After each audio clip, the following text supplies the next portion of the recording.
Capítulo 11, 12, aliás, né? Capítulo 12 aí, do livro A Elite do Atraso. Lembrando sempre, se você estiver acompanhando a leitura desse livro no futuro, lembre-se sempre, a gente faz live todo dia, meio-dia. A gente faz live aqui. Começamos a live lendo um livro. Esse é o livro da vez, livro de Dirceu de Souza. Aliás, um livro que está muito bom a pegada. Eu espero que você esteja gostando.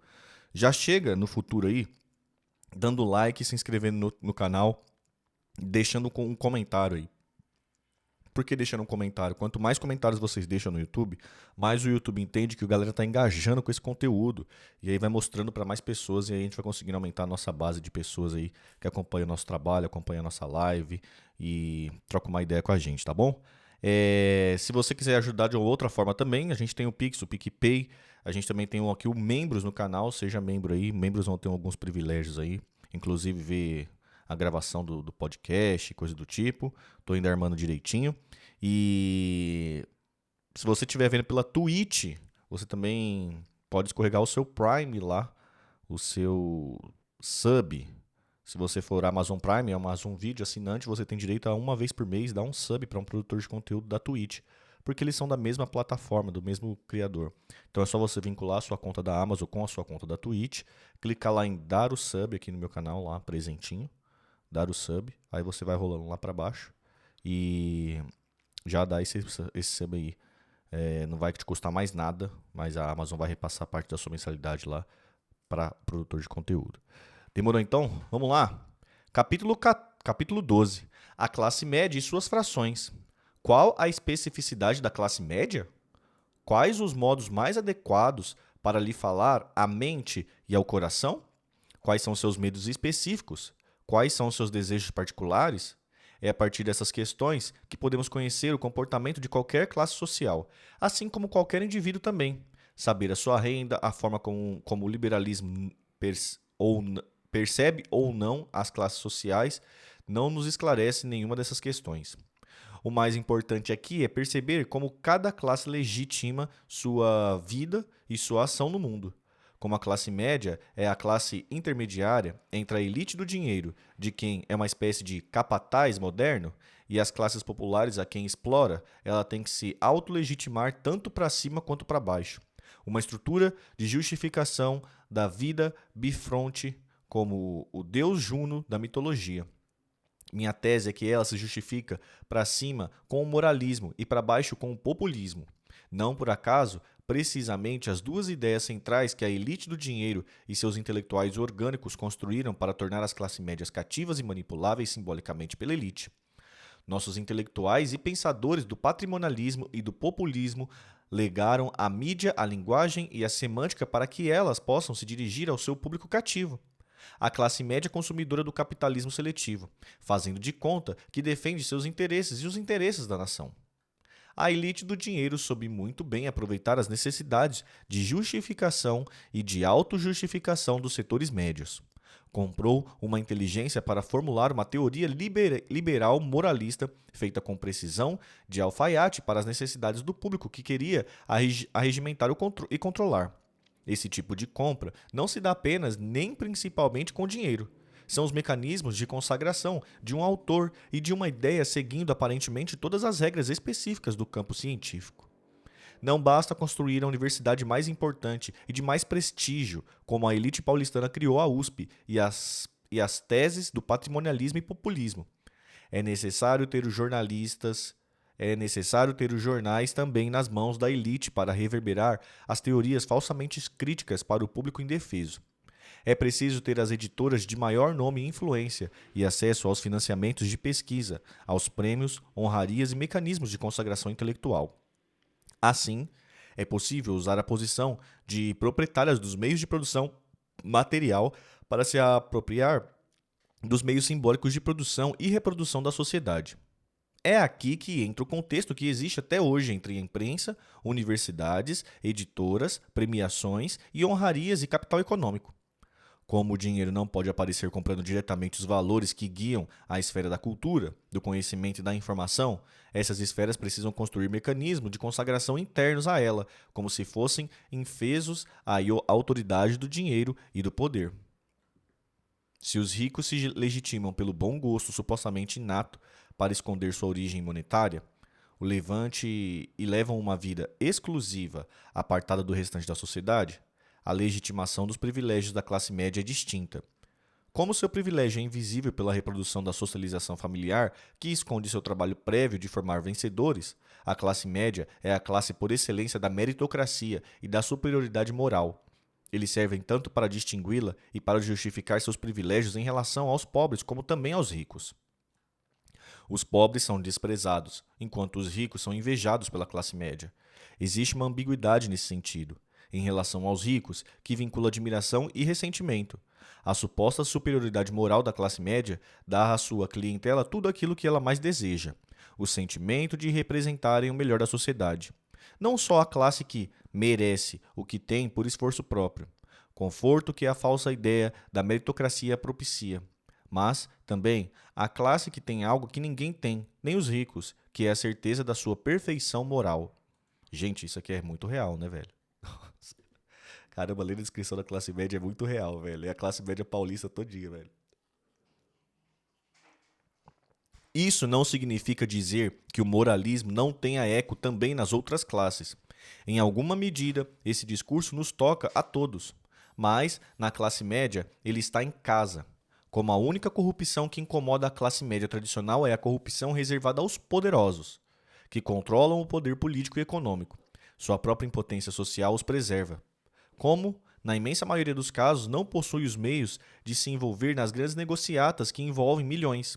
A classe média não tem sequer, na prática, o dilema moral de se deixar ou não corromper. Como justificação e legitimação da própria vida, o esquema moralista é, portanto, perfeito. Em relação aos poderosos, a classe média pode se ver sempre como virgem imaculada e moralmente perfeita. Oi, meu bem. Boa tarde, G. De outro modo, como explicar tamanho estreitamento da noção de moralidade, a qual faz com que deixe de ter qualquer relevância, por exemplo, a forma como se relaciona com os mais frágeis socialmente? Como alguém que explora as outras classes abaixo dela sob a forma de salário vil, de modo a poupar tempo nas esferas domésticas, e que apoia a matança indiscriminada de pobres pela polícia, ou até a chacina de presos indefesos, consegue ter a pachorra de se acreditar moralmente elevado? Moralidade no Ocidente significa, antes de tudo, respeito pelo outro, especialmente ao outro fragilizado por situações em relações às quais não possui nenhuma culpa.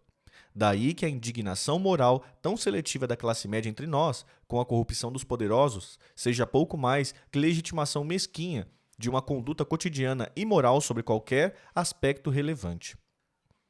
O segundo ponto da justificação da classe média para baixo em relação às classes populares é o mais interessante e que transforma definitivamente na maioria perfeita da elite do dinheiro. Na marionete perfeita da elite do dinheiro. A classe média brasileira possui um ódio e um desprezo. Espera aí, gente, vou ler de novo essa parte aqui porque me parece que é muito interessante esse ponto.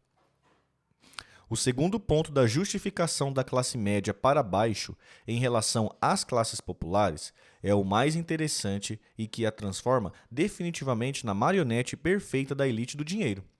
A classe média brasileira possui um ódio e um desprezo cevado secularmente pelo povo. Essa é talvez nossa maior herança intocada da escravidão, nunca verdadeiramente compreendida e criticada entre nós. Para que se possa odiar o pobre e humilhado, tende-se que construí-lo como culpado de sua própria falta de sorte e ainda torná-lo perigoso e ameaçador. Se possível, deve-se humilhá-lo, enganá-lo, desumanizá-lo, maltratá-lo e matá-lo cotidianamente. Era isso que se fazia com os escravos e é exatamente a mesma coisa que se faz com a ralé de novos escravos hoje em dia. Transformava-se o trabalho manual e produtivo em vergonha suprema, como coisa de preto.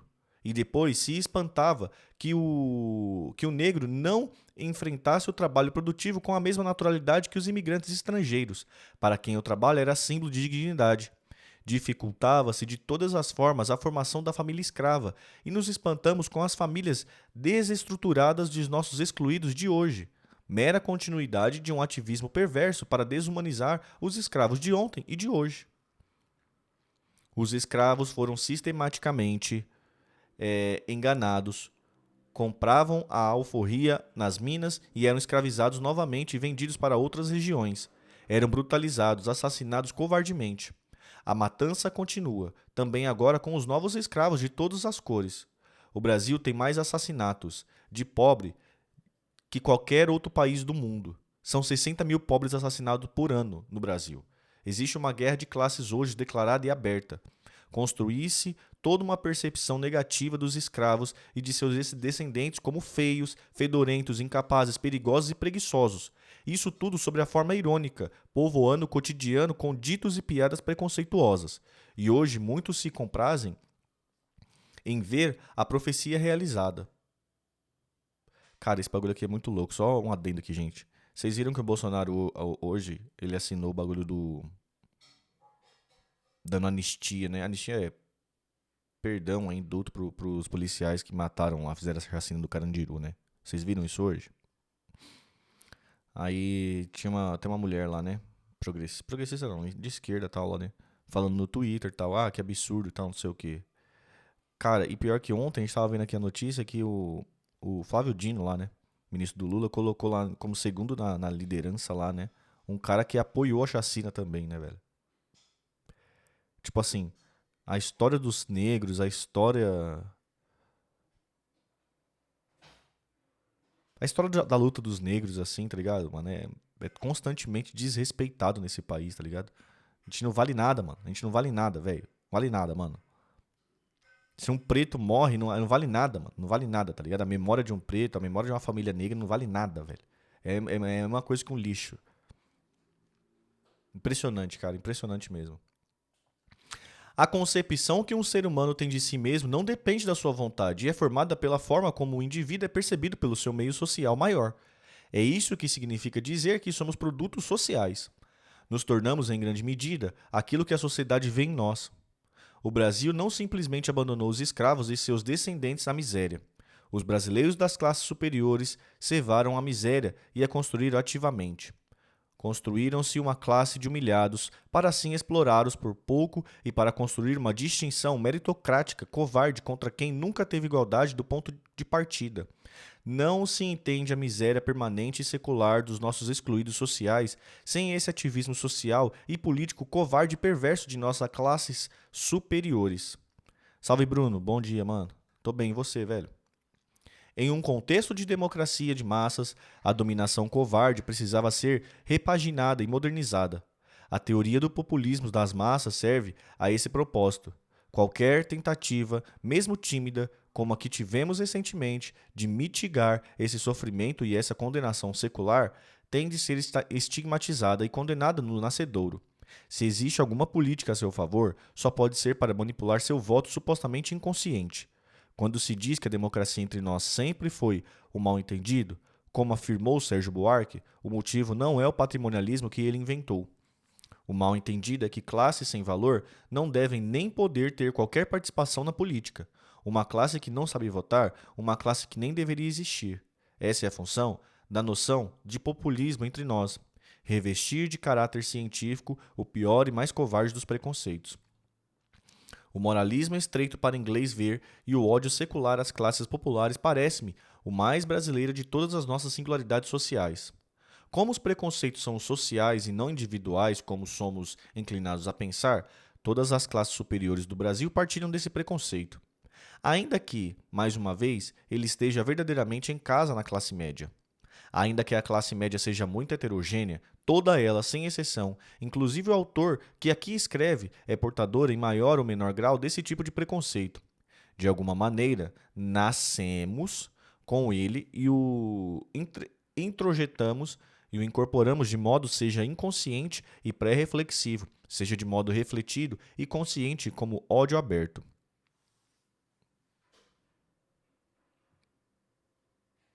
Salve, Eduardo. Mandou o quê?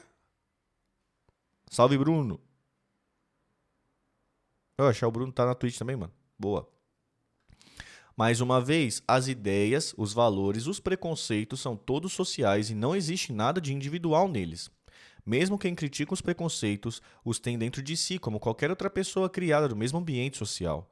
O que nos diferencia é a vigilância em relação a eles, e a tentativa de criticá-los, de modo refletido em alguns e não em outros. Mas todos nós somos suas vítimas. Afinal, eles nos são passados desde tenra idade, quando não temos defesas conscientes contra eles. E nós somos transmitidos normalmente não com os discursos articulados, o que facilitaria sua crítica, mas por coisas como olhares, inflexão de voz, lapsos, expressões faciais, etc. Tudo isso por parte de pessoas que amamos e que tendemos a imitar. As crianças decodificam o que esses sinais procuram dizer e assumem para si os preconceitos, naturalizando-os como naturalizamos o ato de respirar ou o fato do sol nascer todos os dias. É desse modo que toda a classe média desenvolve uma mistura de medo e de raiva em relação aos pobres em geral. Com os pobres que a servem, a relação pode se tornar, eventualmente, mais ambígua, especialmente nas frações mais críticas que tendam a desenvolver mecanismos de compensação para sua culpa de classe. Mas a regra é o sadismo mesmo nessas relações mais próximas, de modo muito semelhante ao tratamento dos escravos domésticos na escravidão. A continuidade é óbvia. Como nunca criticamos a escravidão e como sempre, inclusive, tentamos torná-la invisível como se ela nunca tivesse existido, suas práticas cotidianas, continuadas com máscaras modernas também, não são percebidas como continuidade. Salve, Edu. Eudu. Baita susto, mano. Tava aqui só ouvindo e manda um salve, Eduardo. Tamo junto, mano. Mas se a maior parte da classe média é tendencialmente conservadora, por ser criada nesse tipo de ambiente, ela não é, do mesmo modo, de todos os segmentos. Mais ainda, o próprio reduto da crítica social mais acerba também é composta e representado pela classe média com capital cultural mais crítico.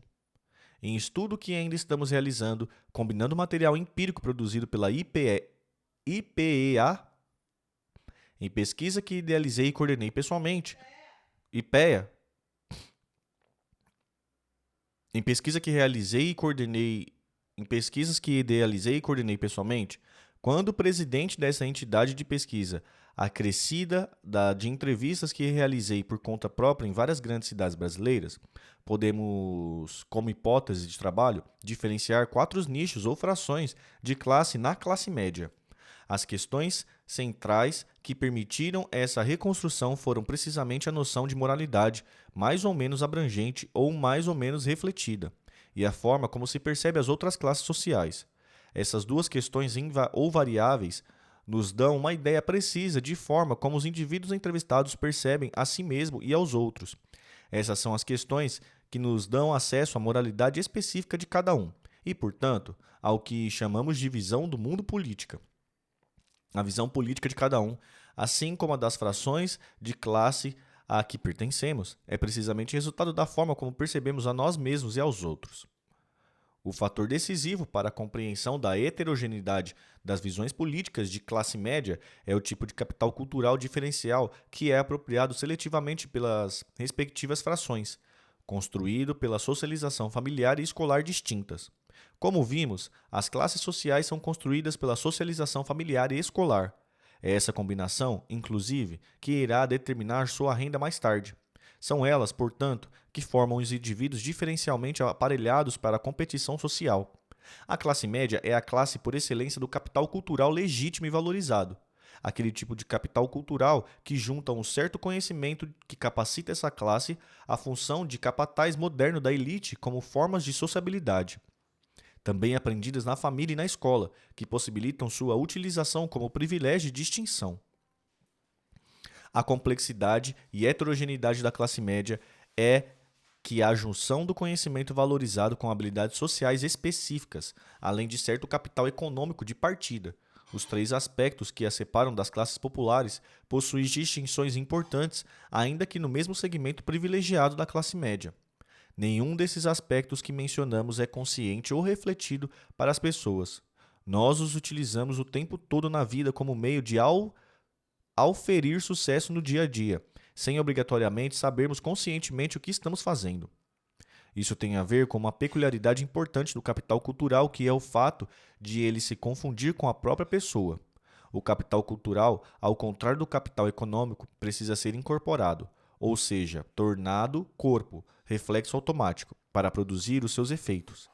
Ele representa um conjunto de predisposições para a ação que assimilamos na família e na escola, que nos definem, em grande medida, enquanto indivíduo.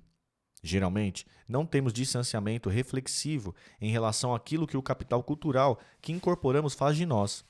Do mesmo modo que também não temos distanciamento reflexivo em relação àquilo que somos. Ao contrário, desenvolvemos um estilo de vida e um conjunto de justificações para proteger e legitimar aquilo que já somos. A atividade profissional que escolhemos já está, assim como o nível de renda que se terá mais tarde, em boa medida prefigurada pelo tipo de capital cultural que incorporamos. Os tipos de classe média que construímos refletem esse fato. Os 4 nichos ou frações de classe que reconstruímos a partir desse trabalho, ainda em andamento, se refere às frações que denominamos como, respectivamente, fração protofascista, fração liberal, fração expressiva, que costumo apelidar de classe média do Oslo, e a menor fração de todas, a fração crítica. Pô, isso aqui eu vou anotar, hein, mano. Isso aqui eu vou anotar porque isso aqui na roda de bar vou refletir muito por aí. Vamos lá. Salve, Moacir. Boa tarde, mano. Ó, vou anotar aqui, tá, gente? Então ele dividiu a classe média em 4.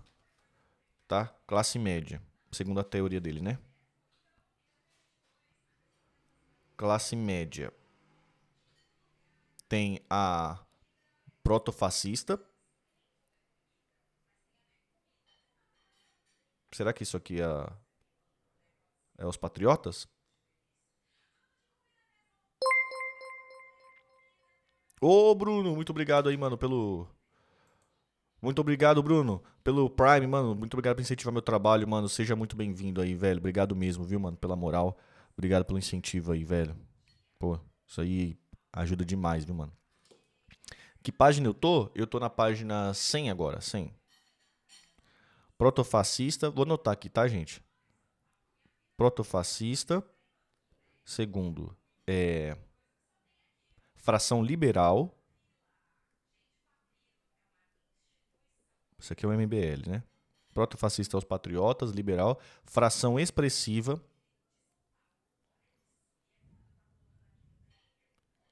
Isso aqui é o Caetano Veloso. Expressiva e a fração crítica. Fração crítica é nós. Pode ser? Eu acho que é nós. É nós não, né? Que eu sou da ralé, mas... Em tese é o cirista, tá? Beleza? Pode ser? Então, ó, a classe média aqui ele divide em 4. 4 grupos, a classe média brasileira.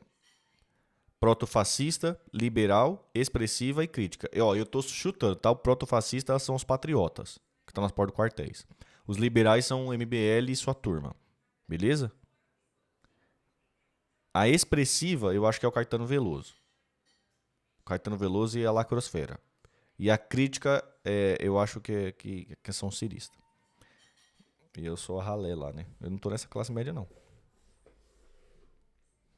Curto demais seus conteúdos. Tamo junto, Brunel, mano. Que isso, mano. Obrigado mesmo, velho. Obrigado mesmo, mano. Fundo do coração, mano. Da hora ouvir palavras assim, mano. Não perca o que você tem hoje em troca de cargo político ou semelhantes. Por favor, você é brabo. Ô, louco. Tamo junto, mano. Pode deixar. Não tenho aptidão pra isso. Só se for pra ser vereador de Diadema. Vereador de Diadema pode, não pode? Mas aí eu vou continuar no YouTube, tá bom? Vereador de Diadema. Queria ajudar minha cidade, mano. Minha cidade tá precisando aí. Umas pessoas pra desenrolar o bagulho, velho. Tô zoando, mano. Vamos lá, continuar, vai. Em termos quantitativos, a fração liberal é a maior, com cerca de 35% do total, vindo a seguir a fração protofascista, com cerca de 30%. Os 35% restantes compõem aquilo que poderíamos chamar de classe média com mais alto capital cultural ou capital cultural reflexivo. No contexto dessas frações, com mais alto capital cultural, composto por pessoas que, comparativamente, Estudaram mais tempo, conhecem outras línguas, viajam e lê mais, consomem produtos culturais mais diferenciados e se inclinam a perceber a própria vida e a vida social mais como invenção cultural e menos como natureza já dada. Existe uma subdivisão importante. Cerca de 60% dessa classe média mais instruída, ou cerca de 20% do total de toda a classe média, forma aquilo que podemos chamar de fração expressiva da classe média. Já vimos aqui que o Ocidente, na sua história, logra institucionalizar duas fontes de toda a moralidade possível: a noção de produtividade para o bem comum, aquilo que confere dignidade para qualquer indivíduo, e a noção de personalidade sensível, em parte criada contra o produtivismo, como forma de se inventar narrativamente um novo tipo de ser humano. Mano, a gente acertou mesmo, hein? Essa expressiva é a lacrosfera, velho. É a lacrosfera.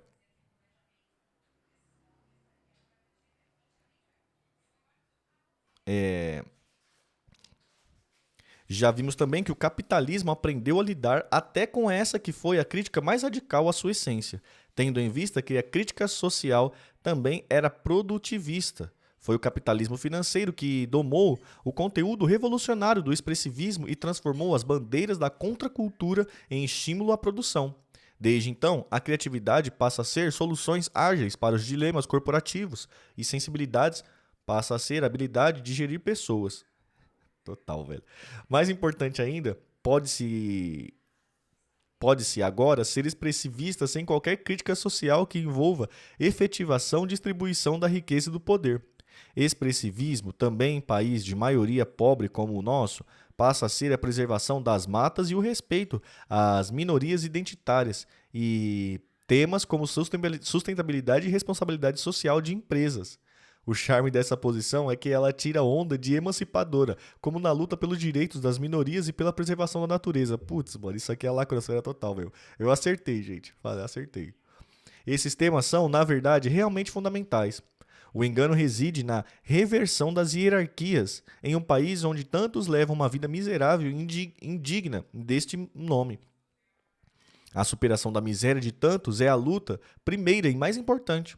As lutas pela preservação da natureza e das liberdades das minorias, importantes como elas são, devem ser acopladas a esse fio condutor que amplia a superação de todas as injustiças. Não é assim que a fração expressiva percebe o mundo. As lutas pelas minorias e pela natureza preservada são levadas a cabo, na realidade, em substituição a uma pauta mais abrangente que permitiria ligar essas lutas à luta geral contra todo tipo de opressão material ou simbólica. Putz. Eu sou expressivista e hipócrita. Gente, vou ler de novo isso aqui. Nossa, gente, isso aqui diz muito, ó. Vou ler de novo, só esse parágrafo. Esses temas são, na verdade, realmente fundamentais. O engano reside na reversão das hierarquias. Em um país onde tantos levam uma vida miserável e indigna deste nome, a superação da miséria de tantos é a luta primeira e mais importante. As lutas pela preservação da natureza e das liberdades das minorias, importantes como elas são, devem ser acopladas a esse fio condutor que implica a superação de todas as injustiças. Não é assim que a fração expressivista percebe o mundo. Essas lutas pelas minorias e pela natureza preservada são levadas a cabo, na realidade, em substituição a uma pauta mais abrangente que permitiria ligar essas lutas à luta geral contra todo tipo de opressão material ou simbólica. Good.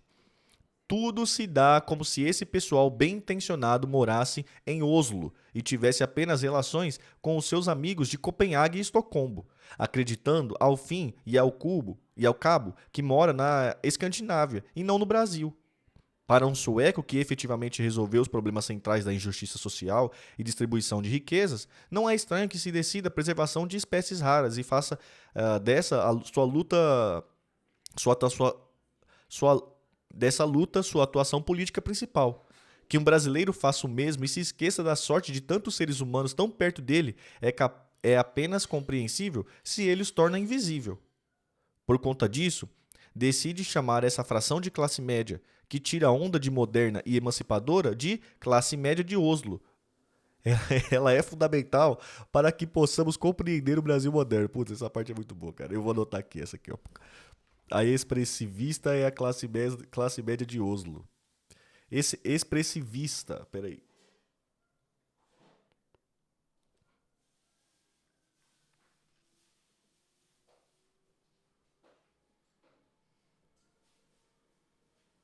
Gostei disso aqui, gostei. Eu gosto desse sarcasmo assim. Mano, é muito bom. Exatamente isso. Gostei demais disso aqui, velho. Oh, eita, peste, a crítica vai mais longe aqui ainda, hein?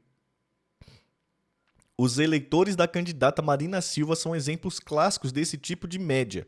Como a questão da divisão de riqueza e poder, o que realmente importa na sociedade está em segundo plano. O capitalismo financeiro está muito à vontade nesse esquema. Explorar mulher ou homem, branco ou negro, heterossexual ou homossexual, não apresenta qualquer diferença para o capital financeiro. Não à toa, a candidata é apoiada por bancos conhecidos. A Rede Globo também nada de braçada nesse mundo de pseudo-charme emancipador. Essa é a inteligência do novo capitalismo, que usa a linguagem da emancipação para melhor oprimir e explorar. Denúncia, hein? Na outra ponta desses 40% da classe média do maior capital cultural corporativo, temos a menor fração entre todas, que é a fração que denomino a crítica. Ela perfaz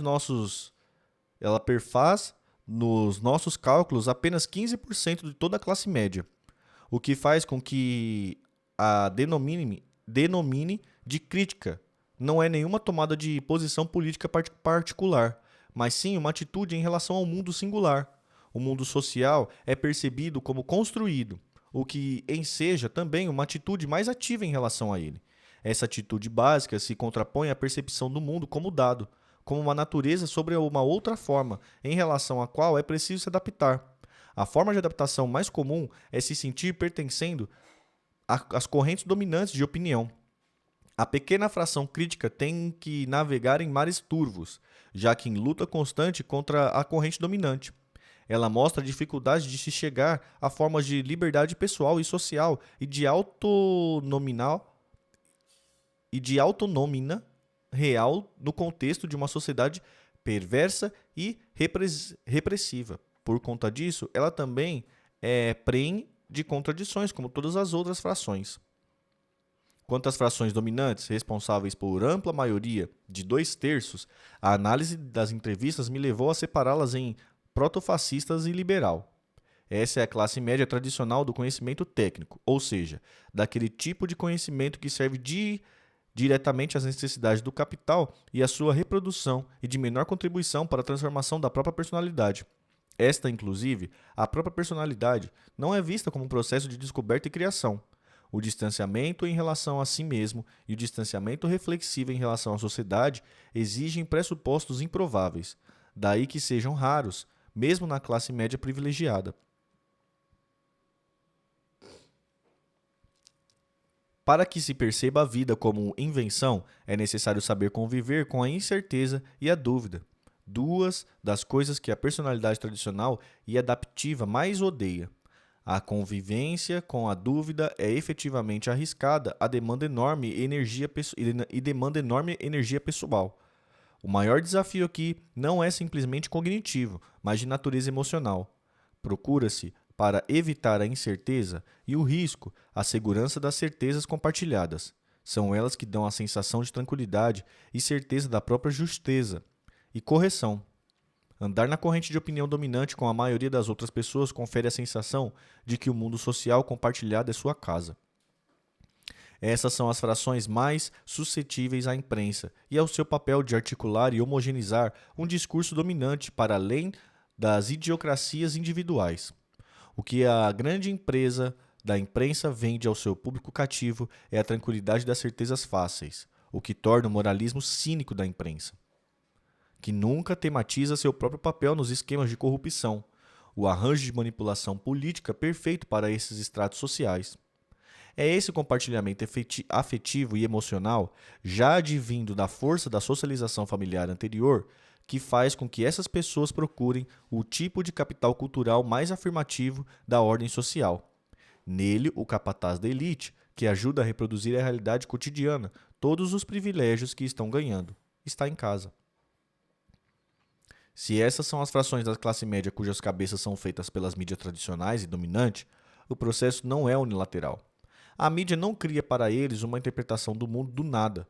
Trata-se muito mais de uma dialética de interdependência em que a mídia aprende a se comunicar com a sua classe de referência e seus consumidores mais leais. enquanto as frações tradicionais recebem da mídia o que precisam. Um discurso homogêneo e totalizador que permita a defesa de suas opiniões, e generalizado e compartilhado o suficiente para lhes dar a certeza de que tanto precisam. O conforto aqui é aquele que legitima a vida tradicional e afirmativa do mundo. A tranquilidade de se estar no caminho correto. Correção, esta que não é por definição uma descoberta pessoal e arriscada, mas sim aquela que se percebe correta porque se tem a companhia da maioria. Essas são também as frações do moralismo, ou seja, daquela noção de moralidade tão pouco arriscada e construtivista quanto a sua forma de cognição do mundo. O que é justo e moral não é percebido como algo que se construa paulatinamente, à custa de experiências cotidianas desafiadoras, em um processo de aprendizado doloroso por meio da qual se reconhece, no melhor dos casos, nossos próprios envolvimentos em tudo aquilo que criticamos da boca para fora. Esse tipo de aprendizado moral que exige um incondicional reconhecimento e de que o mal nos habita a todos e que só nos livraremos dele apenas parcialmente e ainda assim sobre o custo de uma vigilância eterna. Meu bem, o moralismo é muito diferente. Ele pula todas as etapas arriscadas e incerteza. Eu tô com refluxo, acho. Eu fico arrotando direto, sabe? Será que é refluxo mesmo? Pode ser, mas refluxo geralmente não é arroto. Arroto geralmente é ar. Mas refluxo é quando a comida fica voltando. Não, isso aí não. Comida fica voltando, Tá não. tendo azia? Não. Então não. É o quê? Fala muito. Falando muito? Aí, pessoal, é vocês, hein? Responsável. O moralismo é muito diferente. Ele pula todas as etapas arriscadas e incertas e abraça só o produto fácil e vendido a baixo custo pela mídia e pela indústria cultural construída para satisfazer esse tipo de consumidor. A boa consciência das certezas compartilhadas. É nesse terreno que o liberal se afasta do protofascista. Para o liberal, os rituais da convivência democrática são construtivos, ainda que possa ser convencido das necessidades de exceções no contexto democrático. Ele é o tipo de classe média que se sente enganado, hoje em dia, pela propaganda do golpe vendido como combate contra a corrupção. As exceções da ordem democrática não se reverteram em mais democracia como ele, no nível consciente, pelo menos, legitima seu apoio ao golpe. O protofascista, que na verdade se espraia da classe média para setores significativos das classes populares, é bem diferente. O golpe lhe trouxe um mundo onde pode expressar legitimidade seu ódio e seu ressentimento. O ódio às classes populares é aqui aberto e dito com orgulho, como expressão de ousadia e sinceridade. O protofascista se orgulha de não ser falso como os outros e pode dizer o que lhe vem à mente. O mal e o bem estão claramente definidos e o bem se confunde com a própria personalidade. Patriota total, né? Mais ainda, como nunca aprendeu a se criticar, o protofascista tem uma sensibilidade à flor da pele e qualquer crítica aciona uma reação potencialmente violenta. Assim, qualquer crítica é percebida como negação da personalidade como um todo, pela ausência de qualquer distanciamento em relação a si mesmo, gerando uma violência também totalizadora. Essa banalidade do mal não existia antes entre nós. Ela foi criação midiática, ainda que ninguém da Rede Globo ou nas outras mídias agora queiram assumir a responsabilidade pelo que fez. Denúncia, Rede Globo é responsável pelos... Rede Globo é responsável pelos patriotas na porta aí dos quartéis. Pois capítulo 12 foi bom, hein, gente? Capítulo 12 foi bom, não foi não?